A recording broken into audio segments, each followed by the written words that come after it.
Hari Om, everyone. Namaste, good evening, good morning to Vidyaji, who is logging in from US. So welcome to another session of the Manana on the Upadesa Saram. We continue Upadesa Saram today, and towards the end, we'll also do the Nididhyasa, the breathing and meditation exercises that Prabhuji has shared with all of us. So let's begin with a prayer. I would like to request Narsimurti ji to chant the prayer for lineage, Sadashiva Samarambha and Narayana Samarambha. Oh.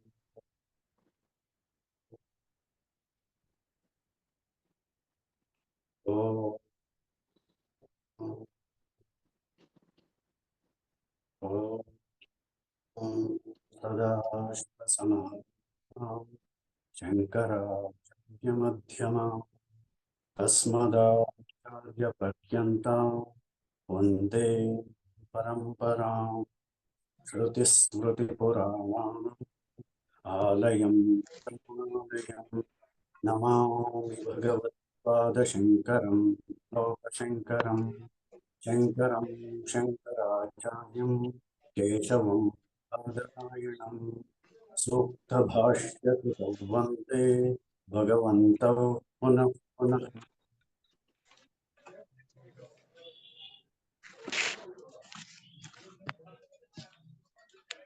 Thank you. Would anyone like to chant Antar Jyotihi Bahir Jyotihi?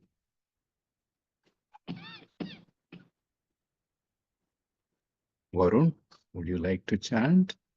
Yes, yes, Masterji.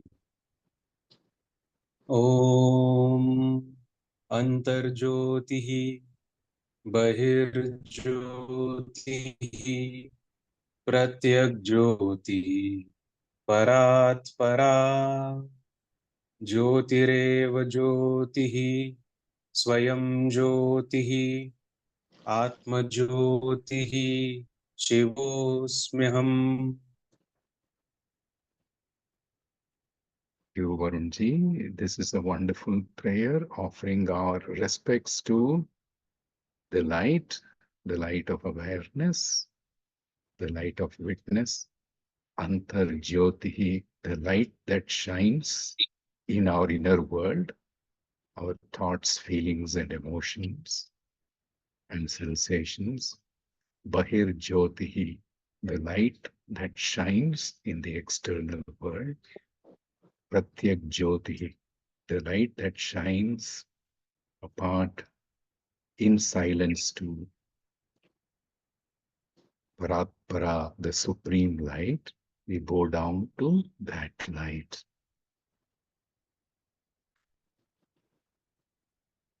Would anyone like to chant Akhanda Mandalakaram? अखण्डमण्डलाकार्यं व्याप्तं येन चराचरं तत्पदं दर्शितं येन तस्मै श्रीगुरवे नमः. तस्मै श्रीगुरवे नमः. Humanity, another wonderful prayer of the Supreme Guru, Sadguru, Akhanda Mandalakaram, the one, the energy, the wisdom that is present in all the worlds, Vyaptam Yena Characharam, that encompasses both movable and immovable, living and non-living creatures.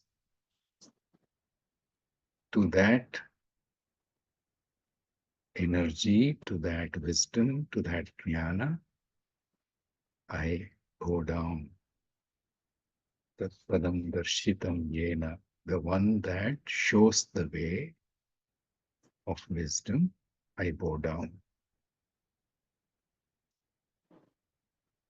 Guru Mantra, Guru Brahma, Guru Vishnu. Who would like to chant, please? Guru Brahma, Guru Vishnu, Guru Devo Maheshwaraha, Guru Sakshat Parabrahma, Tasmai Shri Gurave Namaha.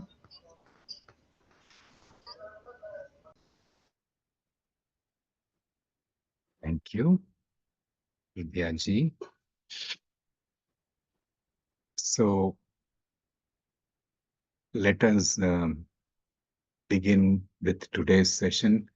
We have chalked out 3 shlokas for today. The 5th, 6th, and 7th, 4th, 5th, and 6th, right? Yeah. 4, 5, and 6. In case we aren't able to complete all the 3, whatever is left over, we will take it over to the next session. Towards the end, definitely we will keep some time for nididhyasa and practice.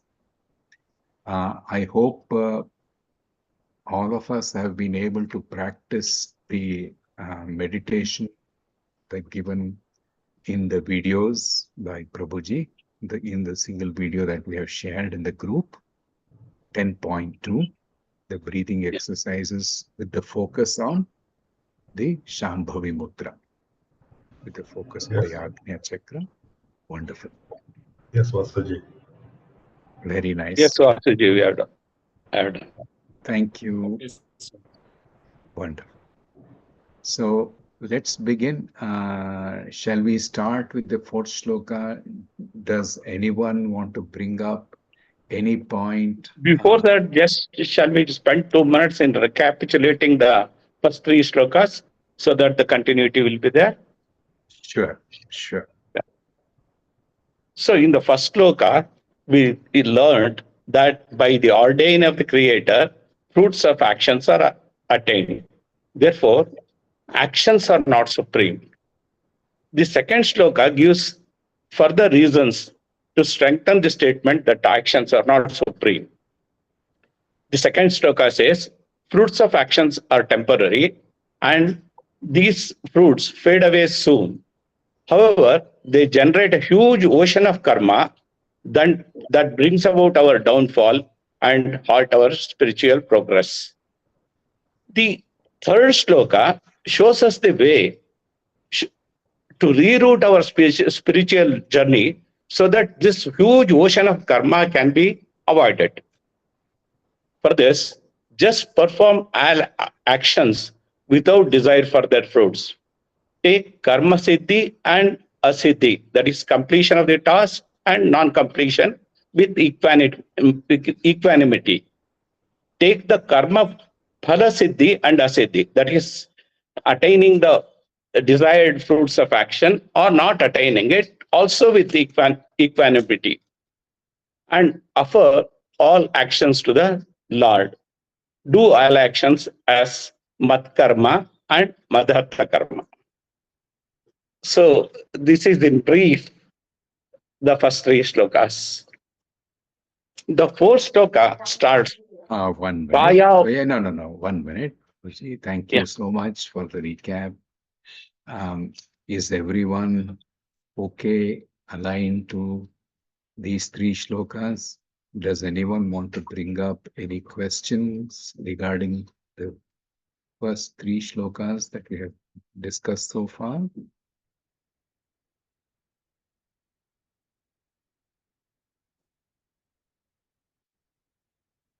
Okay, I don't think there are any questions, so we can proceed to the 4th.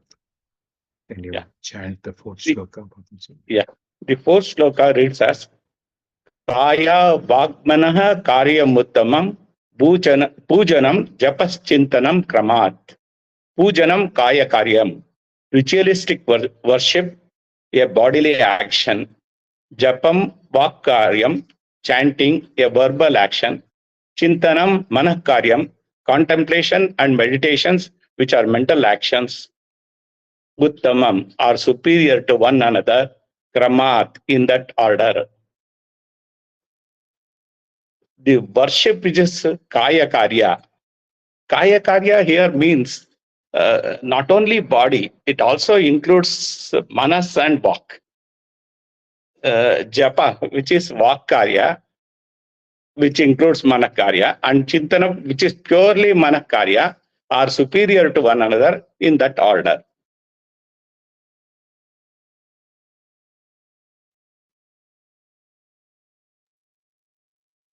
Thank you. So we have So heard this is of first sloka. the meaning of the fourth shloka.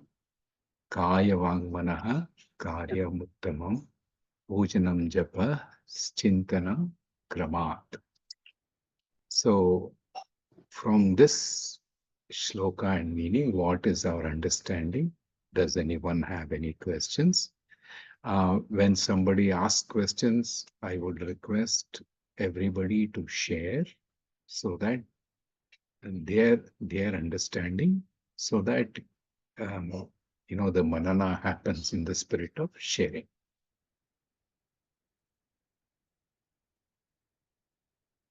Are there any questions, or we can? Shailaji, would you like to share your understanding or bring up any question on this fourth shloka? Hari Om, sir. Hari Om. Sir has already explained fully. My understanding is our focus will be with the desires and outer world. So the focus should from outer world. The focus should come from outer world to the inner world. So these are the steps from the gross body. Gradually, when I take a first step, when I chant louder, I will hear myself. So gradually that clears my mind. It calms my mind first. Then japa, chanting slowly, the mantras, the mind will become more calmer. And that chanting, it keeps on like other desires, there won't be more desires and more thoughts. It will become lesser and lesser. And finally, there will be contemplation. What is what? However, what to say? I transact with the world. So internally, there will be contemplation.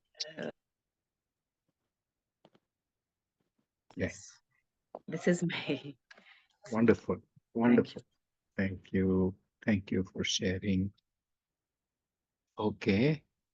Thank you, Shailaji. Shardaji, any your thoughts? Yeah, Hari Om, Vasuji. I think like here from fourth shloka onwards, like slowly we are that Bhakti Yoga, this one is brought in, because like other first three shlokas, it was the Karma Yoga, like though the doing karma is futile, like at the end, but how with what attitude we should do karma was explained. But here in this one, like to do the chitta shuddhi, devotion is suggested. And also here, like when we are transacting with the world, our mind is like all over. Okay, so it is brought to one, what do you call, like a thought, like devotion, through chanting the name of the God. So what we can do easily, that was suggested first, like because like if someone asks us to do like meditate on I am, like it's very difficult. So what is tangible and what can be done is suggested first. Slowly, once we get attached to that mind, like the mind latches to that the name of the God. Slowly, that first it is ritualistic puja, then the japa, then the dhyana, like dharana is brought in. That's my understanding. Good. Thank you so much. Varun ji, do you have, would you like to share your understanding, please? Are you there, Varunji?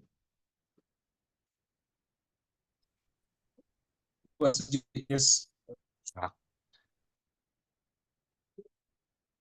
I think you're still muted.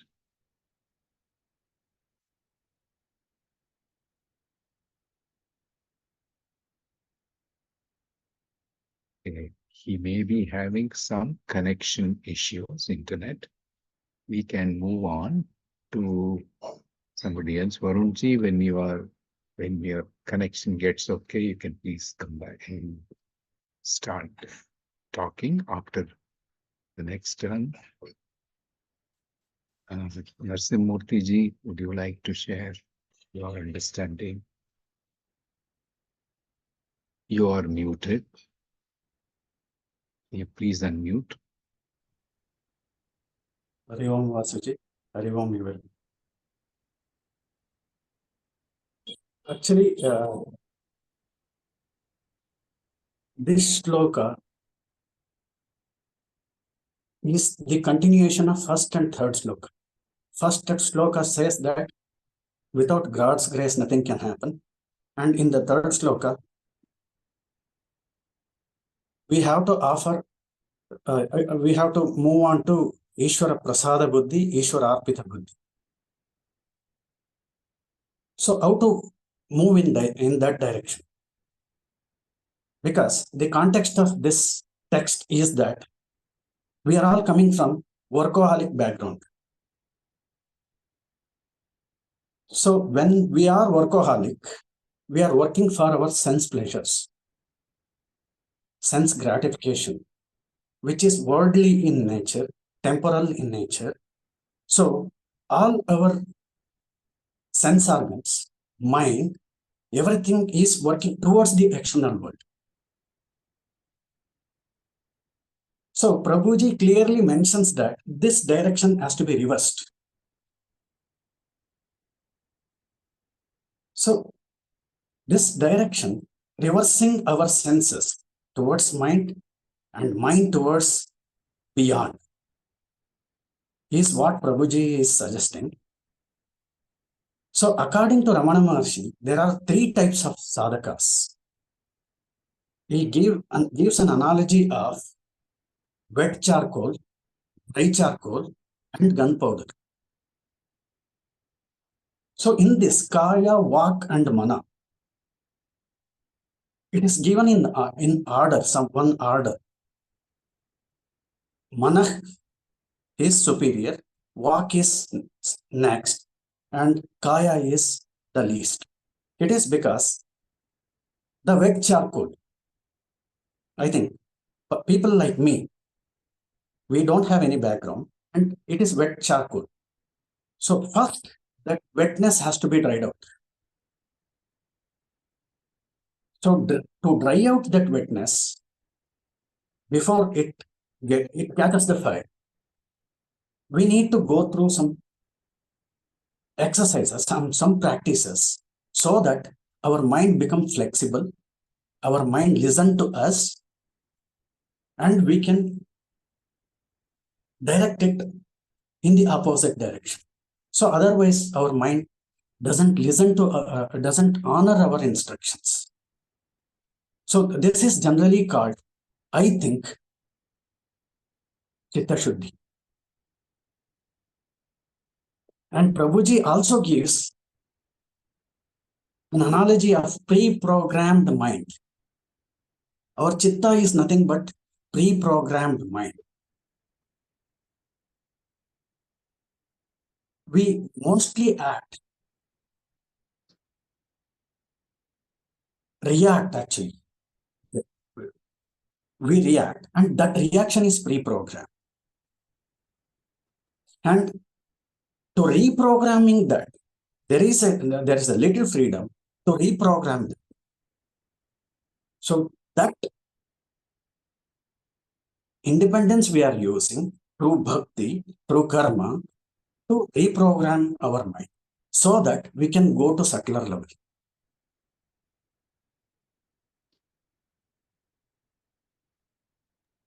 So similarly, I also want to quote Vedas. Veda is divided into two parts, Karma Kanda and Jnana Kanda. Karma Kanda is mostly related to Kaya and Vak. Jnana Kanda is mostly intellectual. So we need to move towards subtler part of the mind. The reason I say this is when our mind senses are directed outwards, the subtlest nuances of the self is overridden or overlaid by the noises of our thoughts, emotions, perceptions, all this. So even though that subtlest level of nuances of the self is there, it is overpowered or overlaid by our emotions, thoughts, feelings, and perceptions. So this particular shloka is very much relevant for people like us. Wet charcoal. So dry charcoal is just some Shravanam and some Manana will take us to the liberation. And one more, that is gunpowder. Like Bhagavan Ramana Maharshi and Adi Shankaracharya, just Shravana Matrena Mukti. Hari Om. Thank you.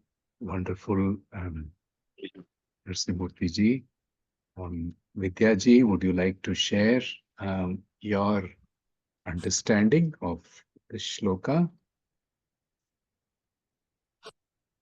Namaskar, Masterji.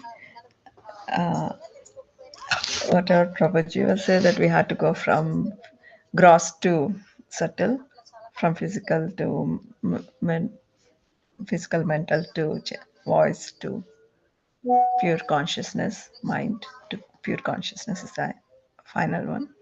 So for that, he gave an example that I already mentioned, from doing the bhajana, from louder, then you can hear, and then in the mind itself, and then purely. Similarly, like doing physical exercises to pranayama, yoga and pranayama to meditation. That's what I understood.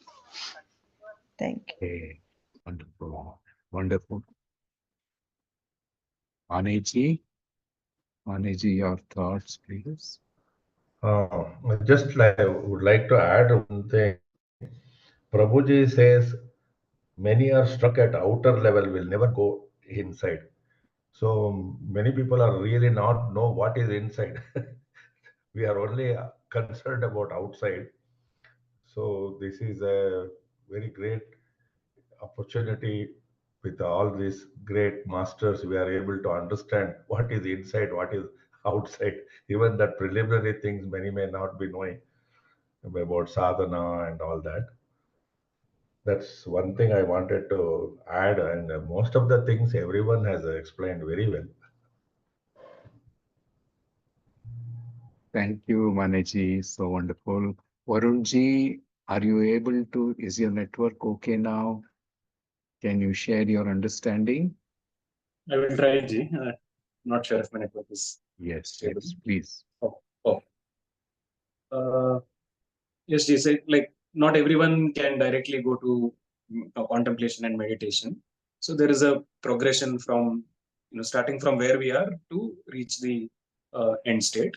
And that is what is prescribed by Ramana Maharshi, which is to start with outer sadhana, which is to worship the Lord, do puja and do namaskara, these things, and then you slowly move a little bit inwards by chanting, by meditating on the Lord, by chanting, by chanting stotras, japas, which kind of clears the impressions in our mind, clears the thoughts in our mind, clears the vasanas to some extent. And once a certain level of purification is achieved, then it naturally becomes easier to move towards contemplation, Shravana, Manana, and Nididhyasa. So the progression is mentioned, and whichever appeals to us, we have to start from there and then move to the next level. Finally, we have to go beyond all these three things. That is the goal of in this path that has been prescribed. So Thank nice. Very well explained, Varunji. Babuji, Yeah, the same thing. Varunji has very beautifully put it. So Ramana Maharshi says that the spiritual practice performed using a subtler faculty is more powerful than the one performed with gross faculty. wonderful, wonderful. Okay, so does anyone have any questions regarding this shloka or bring up any point for a discussion?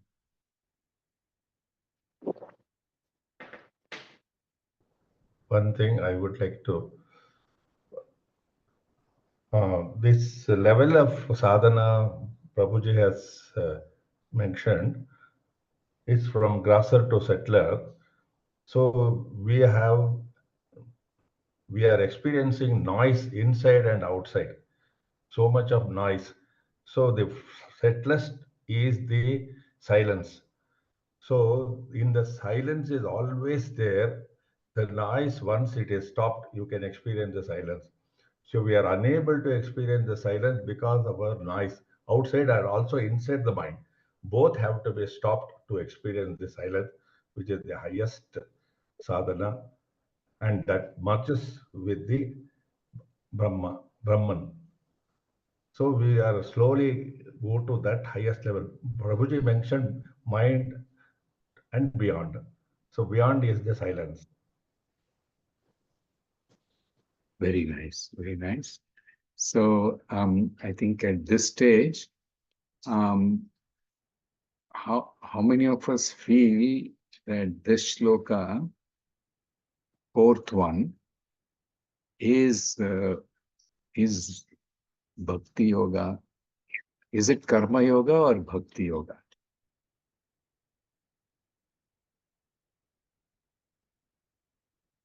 Kaya It is vang karma yoga manaha, only. kaya vang manaha, karyamuttamam, pujanam japa, chintanam kramat. Yeah. So anyone, we must also share why we think so. And not only if we have decided or thought that it is karma yoga or bhakti yoga, we must say why.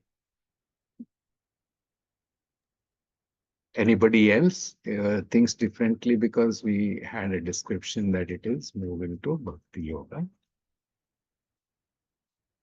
I think, yeah, may I? go ahead. Please Yeah. go ahead. If you can you turn on your camera, Varun? My network is very Network. unstable. Oh, okay, no problem. Please carry on. Yeah, please share. Yeah, I mean, it could be karma yoga, it could be bhakti yoga, depending on the person.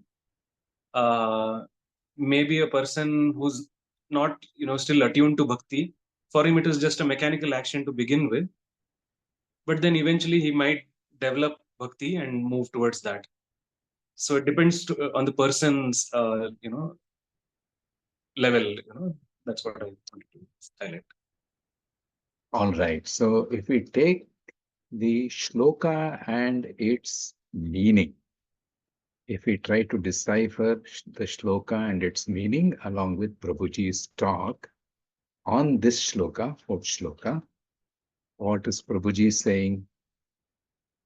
He's saying we are moving from outer to inner, grosser to subtle, isn't it?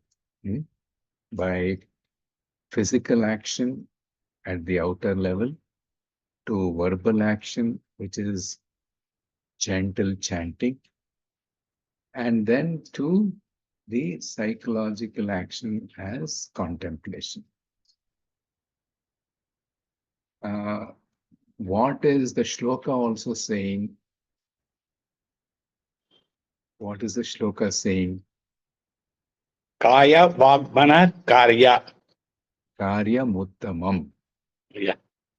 Okay, so the action is progressively gross to subtle in the order of Kaya, Vak, and then Mana.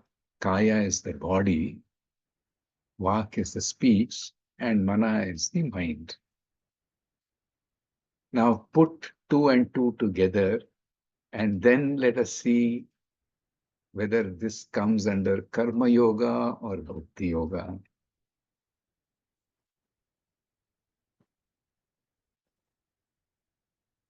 Okay, in order to understand this, how many of us believe or think that only physical action is action?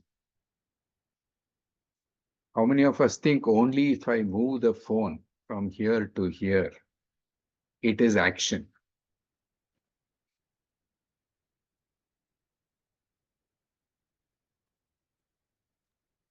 Or is thinking not an action? Thinking is also an action. Is chanting not an action? So why is the fourth shloka is in context with the third? If we see, you offer all actions as an offering to the Lord. Now we take that to be, in the beginning, it is the physical action, all activities. So why do we think only bodily actions are actions?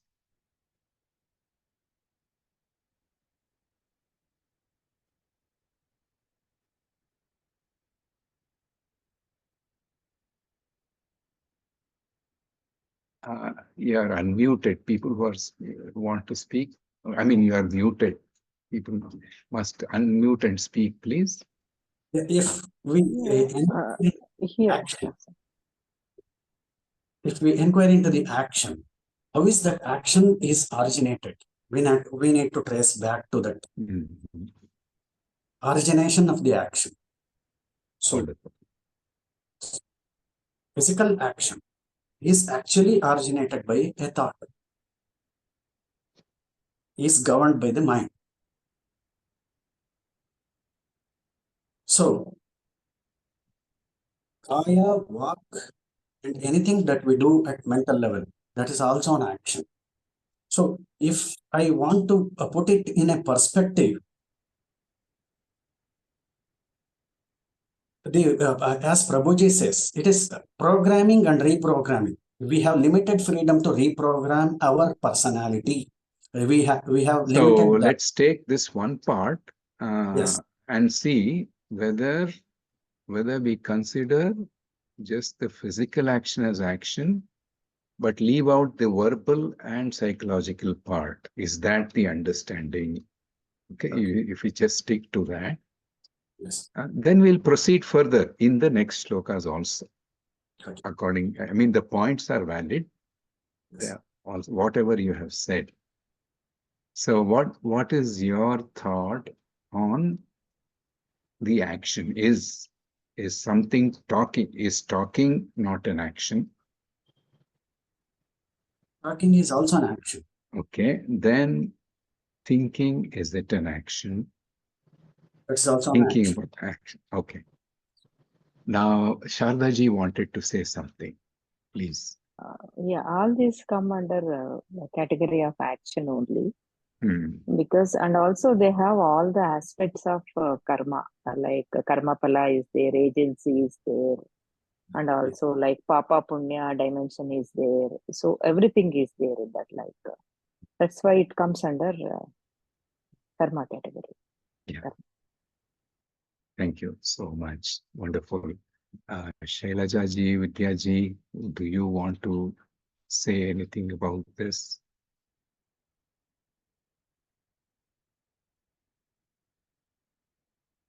No, Vasuji.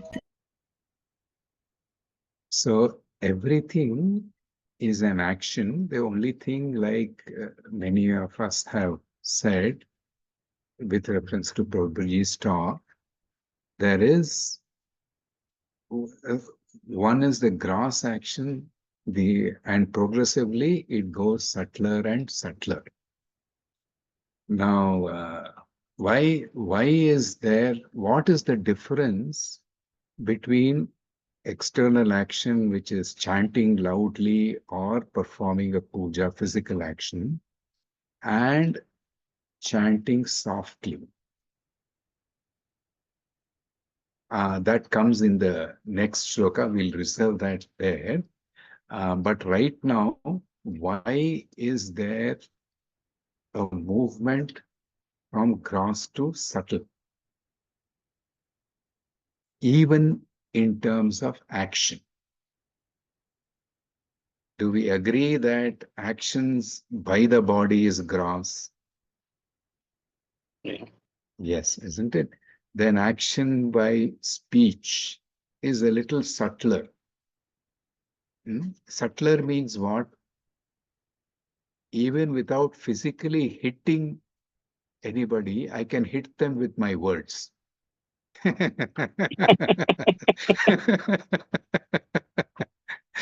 Isn't it? That is why it is subtler. Because the other person is hurt psychologically by my words, can be hurt if I say a harsh word. What about thoughts and feelings? Hmm? If I think negatively about a person, will it not show up as attraction or repulsion in another person? Sure. That means even without being in proximity, being remote, a person can sense my vibration because when I think either positively or negatively, isn't it? That is why thinking is subtler than speech. Speech is subtler than physical action. Now, in trying to progress from karma, which is puja, which is either the modern day karma, which is work related, or Vedic karma, which is the karma kanda, puja, yajna, all of that. The shloka and Prabhuji both are suggesting that we move from gross to subtle for refining our own instruments of action. That means tuning our own instruments of action. Now, if we sharpen only the body, is it enough? That means I am very healthy, I am very energetic. I can lift 25 kgs of weight. I can run 10 miles at a stretch. That also is good, but it provides energy, but that is a physical action. The instrument of physical action is the body. I must also pay attention to the instrument of verbal action. That means refine my speech, both for society and for my own inner development. How do I do that? When I chant the name of the Lord instead of cursing a person, then my speech gets refined. Immediately, it will translate into calmness of the mind. Isn't it? Then slowly, if we go and say, if I start meditating, if I start dharana, paying one-pointed attention, then also what happens? I achieve attention and will get into a timelessness. When somebody paints with one-pointedness, all the attention focusing on the painting, or even us when we are paying all the attention on work, time will fly, isn't it? If we think the time is too long, then it means our attention is getting distracted.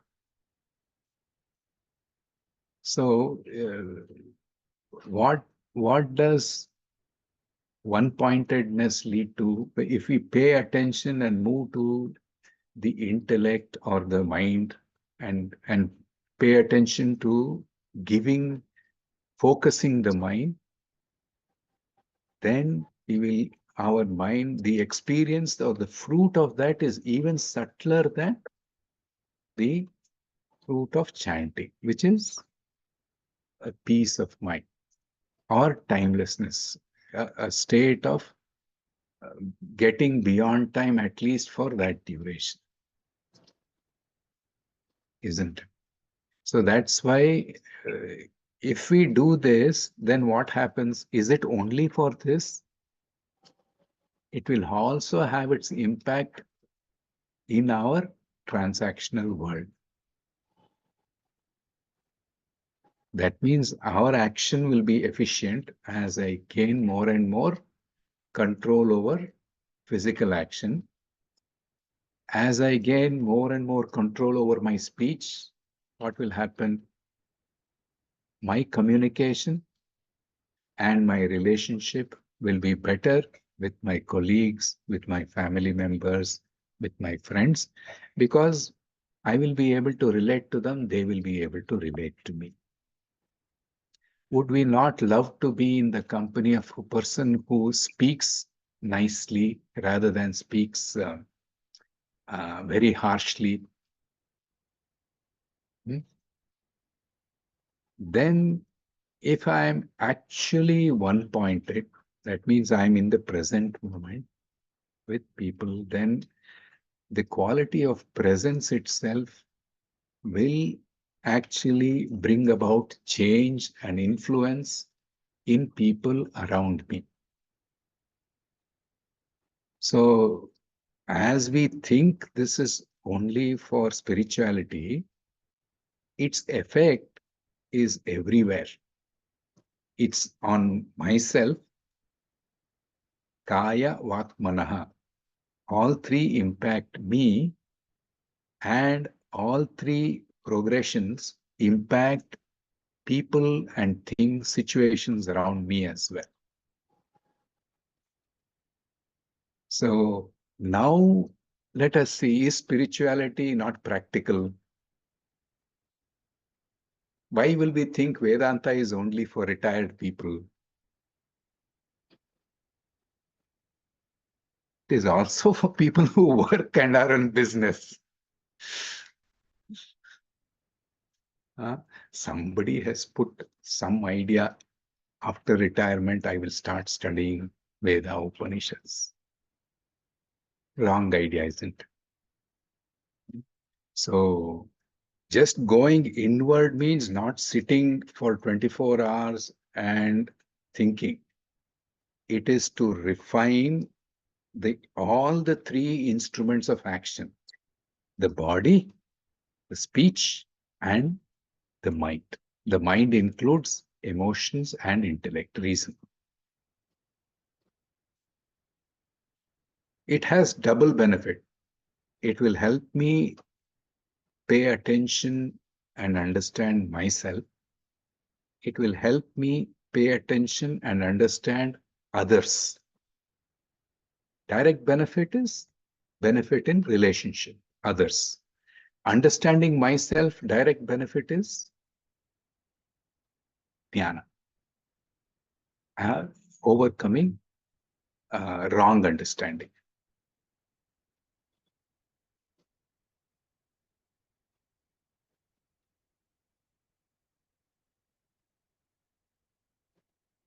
So if now is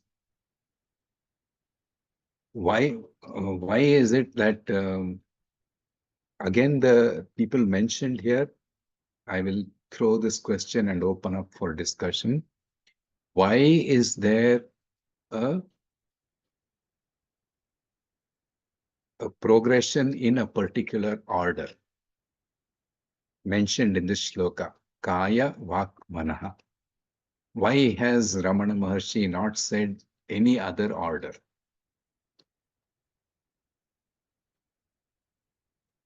Please unmute and speak. Everybody kindly participate. I will request people to turn on the camera if your bandwidth permits, and then speak.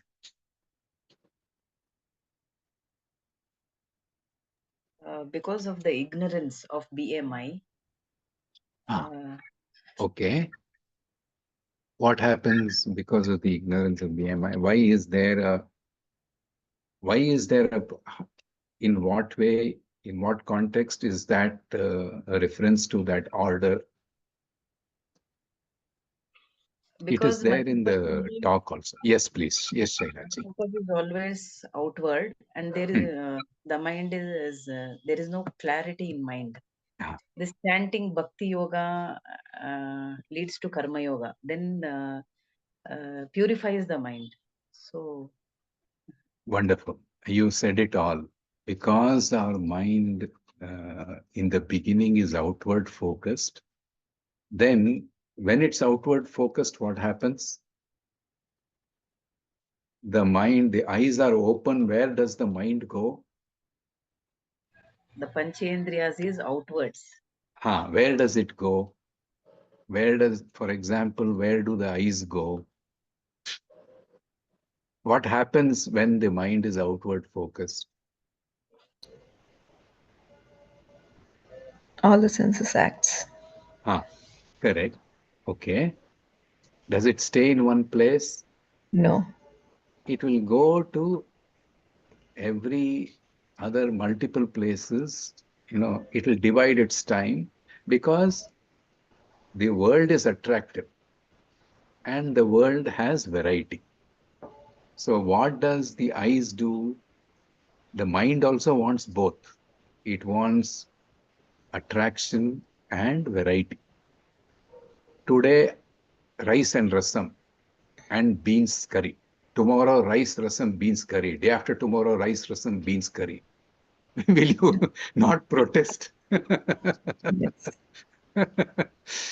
So the moment the senses are outward focused, it will not stay in one place. Now, what are we doing with physical action? We are trying to converge the divergent mind into the point of action, Karma Yoga. From distraction, we are getting into attention. So when the mind is in the attention, then you are able to pay attention to the quality of speech. Otherwise, what we'll say, consider two ways of saying the same thing. Hey, come and sit down, I say. Or please take your seat. Is the meaning different? Dictionary meaning is the same. But what about the psychological impact on the other person? So refinement of speech is, we can't, with life skills, you can get a lot of training, but then just shift to a nama japa of your own favorite deity, any deity that you wish, or any power. That is called Ishtadevata. Some people like Ganesha, some people like Lakshmi, some people like Saraswati, some people like Muruga or Subramanya, some people like Shiva.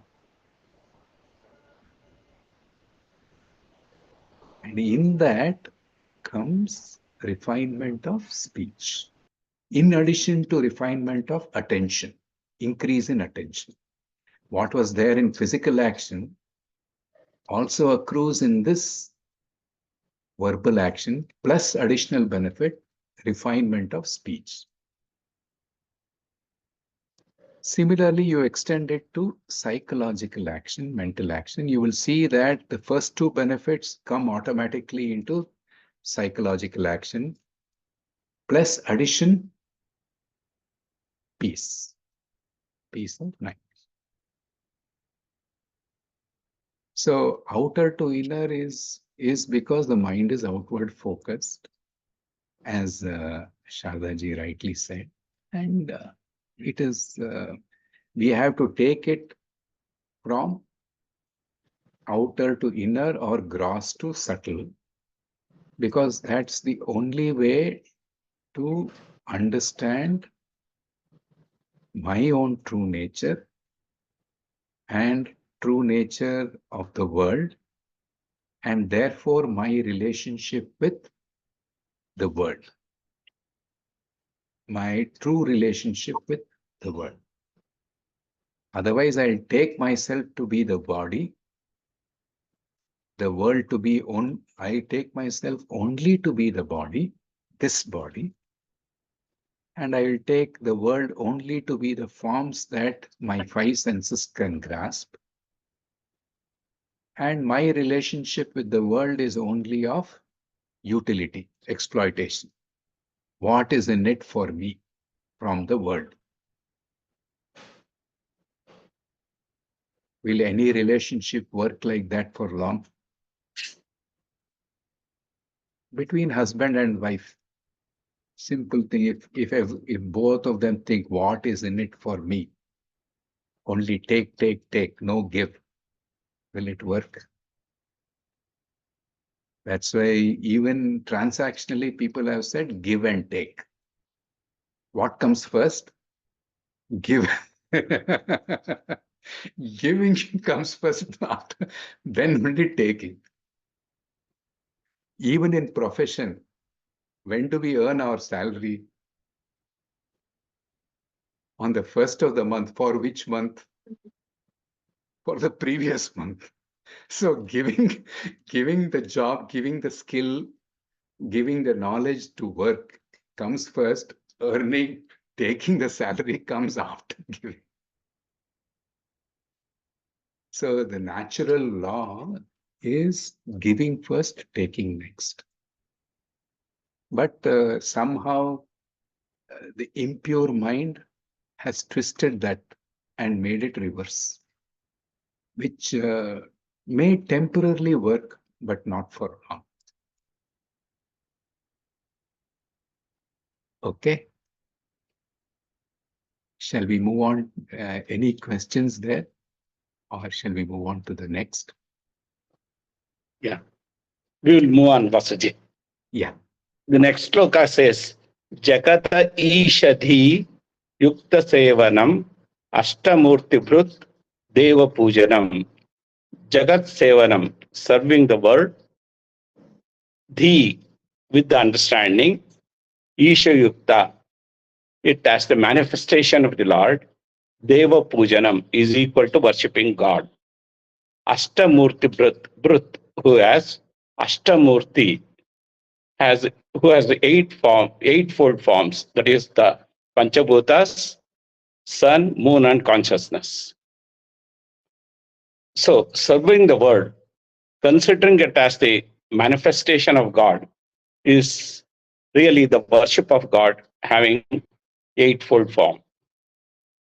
This is fifth sloka. Okay. Thank you. So does anybody have any questions? If it is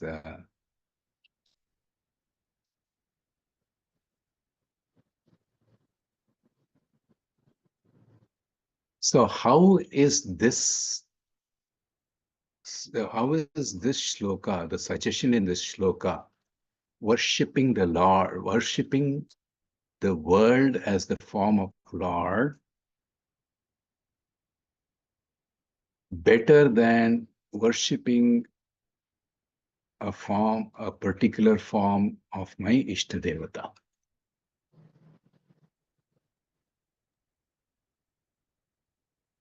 Vasuji, if I may, Please, please. So to worship a form of a lord, of a Ishtadevata, we either have to have like a statue in front of us, a physical statue, or a mental image in front of us. And we have to like invoke that image every time we want to worship it. Whereas if you want to, I mean, if we look at the world around us and universe around us, Lord, then we are always in that the attitude that, you know, Lord is everywhere, and it's easier for us to be attuned to that rather than having to invoke a mental image or, you know, have a physical statue. So it's all the time, every time you can be in that mode of worshipful attitude. Wonderful. Great, Varunji. Thank you so much. Anyone else? Yeah, like here, like worshipping the Ishtadevata is a private thing, like it's related to me only. But when you're worshipping the world, like your means like your this one expands. And also like we are transacting with the world every day, so that will help us more than like having a private this one, like I feel. Okay. Okay. So let's look at it this way. If I worship a deity, my favorite deity in a particular form, then what is my feeling? Of course, in that form, any form without naming, I get a lot of peace by thinking about that form or the characteristic of that devata, isn't it? But what is my thinking at that? I find God only in that form, isn't it? Now, what is Ramana saying in this shloka?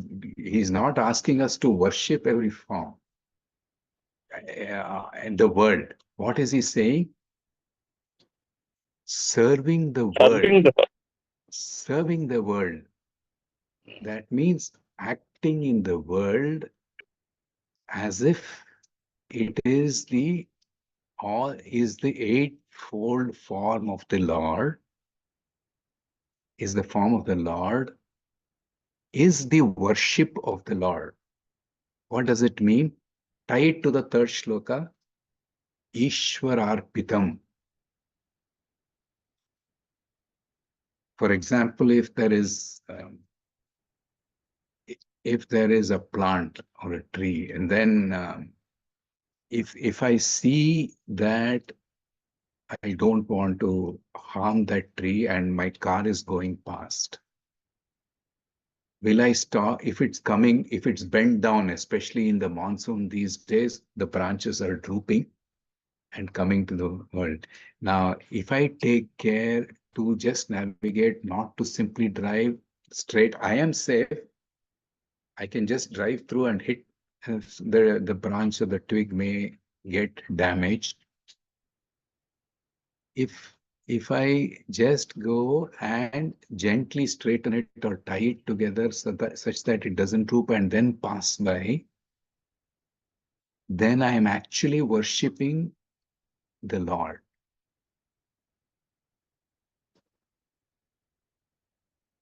There can be hundreds of different ways of worshipping. Any action done with the orientation that I am serving the Creator in the creation, that means Ishvara in every form, is a worship of Ishvara only. Prabhuji gives a very nice meaning for Namaste. Have we seen that? Left hand, the God in me, and right hand, the God in you. When we bring it together, they are one. And where do we hold it? The two thumbs touching the center of the heart. What does the heart symbolize? Love. So the love encompasses me and you. Why? Not because you have very unique characteristics and you are very beneficial to me. It is because I recognize the God in you and the God in me as the same. So physically, we may not be able to do this everywhere externally, but if from the center of our heart, if we act in a way, whether it's in the office or at home or in the society, if we walk past a mall or in the office, if we get into a lift, and if we smile at the lift operator, these days everything is automated, or if we find somebody else, a colleague in the lift, and if we sport a smile, how are you? Did you have lunch, breakfast today? A simple thing, a pouring of loving concern. Then actually we are serving the Lord through action. Through what? Not just walk, but love of the heart, mana also.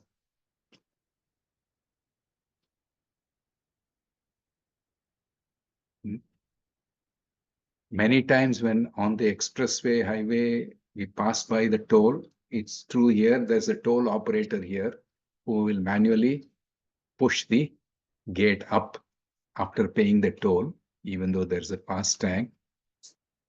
But most people will simply go straight without greeting the toll operator. He or she is all day long toiling there. So there is an opportunity to worship the Lord, not only in puja and yajna, but acting in the world as a service, as a form of the Lord. Our action itself is a service to the Lord. So that is the wonderful aspect of this shloka. Action is equivalent, action with Ishwararpatam, offering of service, is as good as worshipping the Lord. That's what the shloka is saying. So tomorrow, if we are working on a project, either software development or any work that we do, or even going to the bank and depositing or withdrawing money or paying our tax, at that time, if we are just offering those actions to the Lord, then automatically we'll find that our interaction with the person is of a highest quality. Then we are actually worshipping the God in the person at the counter in the bank.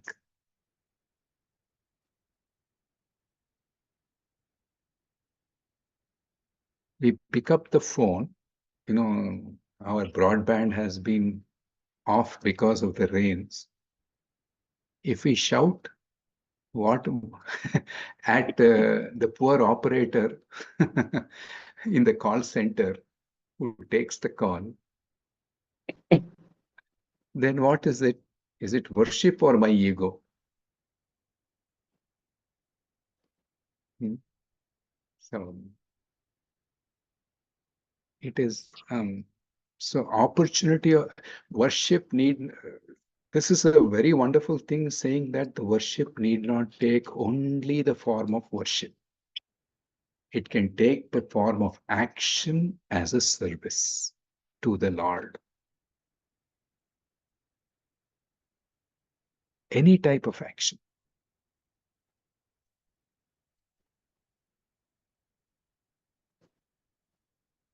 So please remember, Namaste meaning God in myself and the God in other. The other is initially the other are one and the same. Then as we go deeper, there is no other, only So let's practice that psychologically every time we meet anybody, including our spouse and children, or our parents, or anybody in the family, or friends.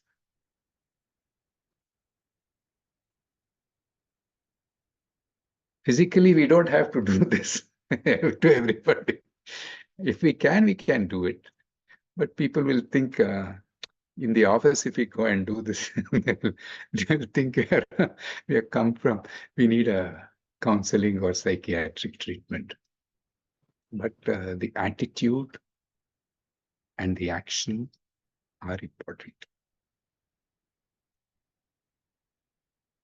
Any questions on this shloka? In all our actions in serving the God, the most benefited person is ourselves, because we will be happy, we will be peaceful, we will be blissful. Chitta Shuddhi. Yeah, Chitta Shuddhi. Direct benefit is Chitta Shuddhi, and it is for whom? For me only. Not for yeah. The and other it becomes person karma feels yoga. happy. Yeah. Karma yoga. Vasuji, the other important thing is that these 8 aspects, I am directly dependent on these 8 aspects. I am the direct beneficiary of these 8 aspects. I'm made of Panchabhuta. I am depending on sunlight. I am depending on my consciousness. So it's more than worship. I think first it should start from gratitude, followed by that is worship. Wonderful. Great.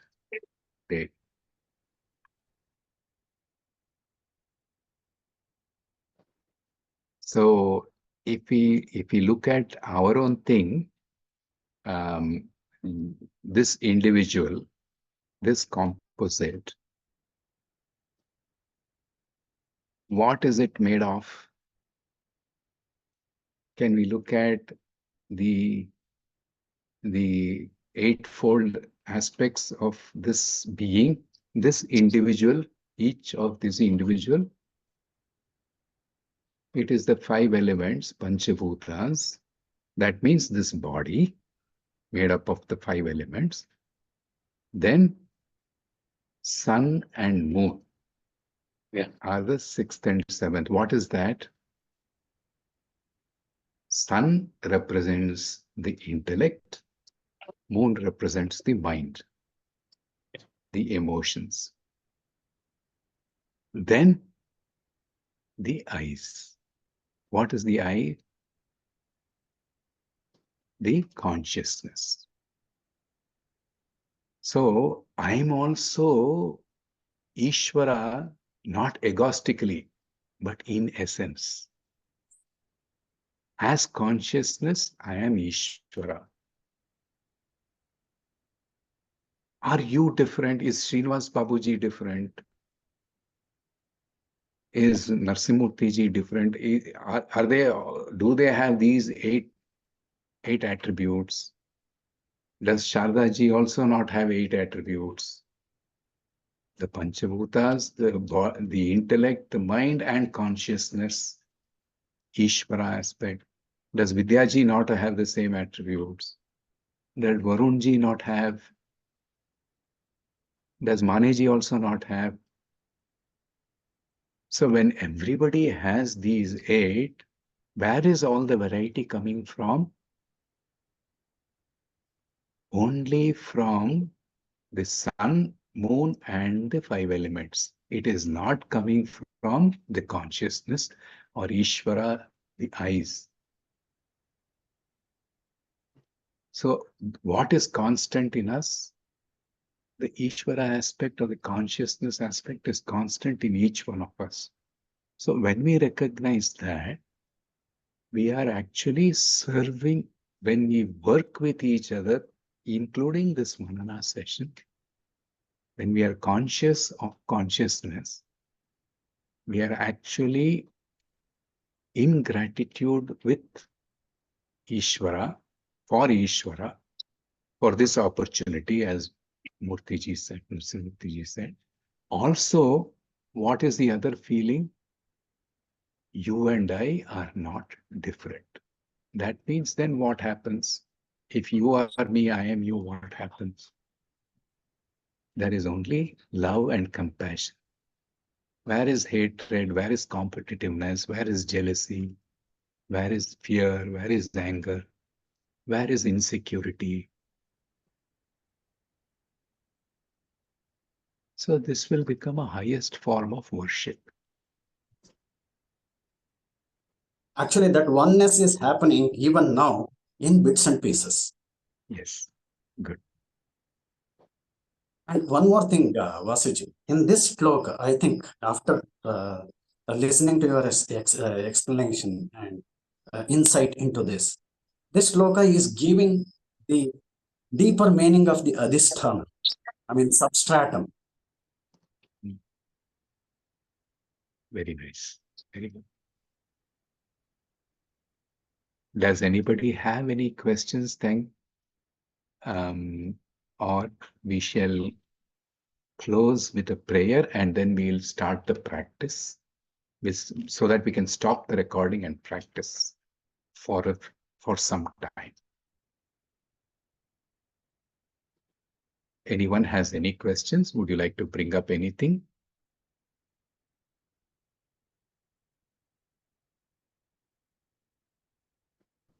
No questions, Vasuji. Then we will close with the prayers. I'll stop the recording. Because the practice is silent, quiet, so it doesn't make sense to record. It will be quiet. Then we'll practice for some time and then close the session afterwards. Okay. All right. Shall we chant the closing prayer? We have Asatoma Sadgamaya Purnamada Purnamidam and Nanu Nanempudu Nanala, or the English version, I am not the body, mind, intellect. Then Lokaha Samastaha Sukhino Bhavantu. Right. I will share the opening and closing prayers in the group. I'll just make a Word file or PDF and share so that everybody is in sync. All of us know, but I will just give it a structure. Shall we chant? Okay. Who will volunteer to chant Asatoma Sadgamaya?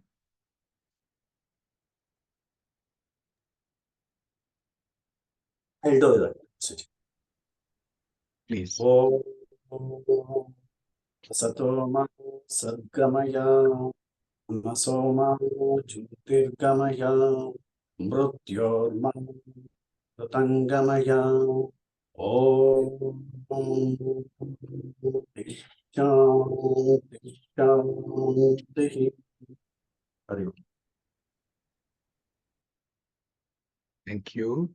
Who would volunteer to chant Purnamadaha? Anybody, please?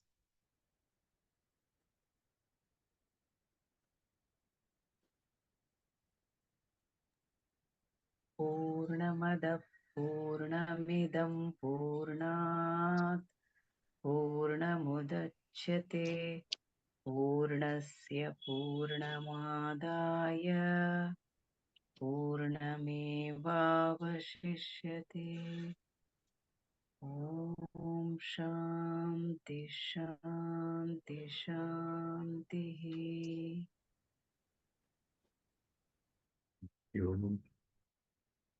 Dhanu Nanampudu Nanana, or its English version. Varun, would you like to chant? Vasuji, can somebody else chant? Okay. Anybody? Yeah. Bapuji? Nano, Okay. nanembudu, nanalla, ideha, manabuddhi, nanalla, Satchidanandatma Shivananunane, Shivoham, Shivoham, Shivoham. And what the body, mind, intellect, I am your consciousness. Shiva, I am Shiva, I am Shiva. That's the English. Thank you. Lokaha Samastaha. Anybody, please chant. Vidyaji, would you like to chant?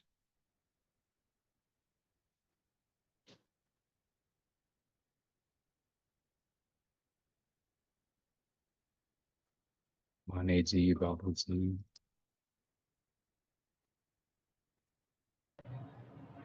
Manishji?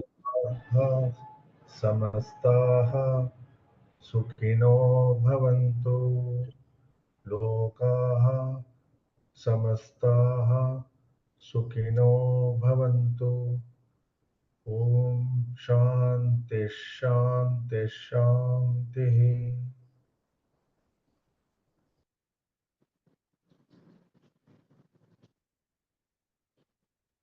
Hari Om. Thank you, everyone. We will meet in 2 weeks from now. We will continue with the practice for some more time after we end this session.